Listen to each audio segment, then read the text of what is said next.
Trending. Catherine, Mega Magazine's April 2024 Self-Love Issue.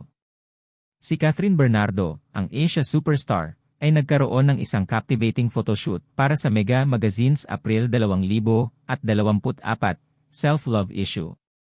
Sa mga nakaraang magazine covers, iba't ibang aspeto ng kanyang pagkatao ang kanyang inilabas. Ngayong pagkakataon, mas mature at adventurous siya, handang harapin ang mas challenging na mga bagay sa kanyang career at personal na buhay. Ipinakita ng Mega Magazine ang kanyang confidence bilang isang babae at aktres. Ayon sa kanilang Instagram post, bilang isang aktres na kilala sa kanyang dedikasyon, ngayon ay ang kanyang personal na paglalakbay ang nasa sentro ng atensyon, patuloy na nagpapatawad, nagbibitiw sa mga stereotype, at kinukuha ang kontrol sa kanyang kapalaran. Ang mga larawan ni Catherine ay nag-viral sa social media, at maraming fans ang humanga sa kanyang kagandahan at kumpiyansa. Narito ang ilang mga tweet na nagpapakita ng paghanga sa kanyang magazine photos. Losing my mind over this Catherine Bernardo. Nakakapanghinang Miss Catherine Bernardo.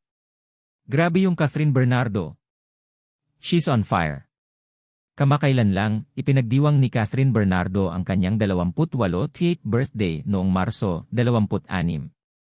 Kasama ang kanyang mga malalapit na kaibigan sa industriya ng showbiz, nag-enjoy siya sa kanyang birthday sa Palawan.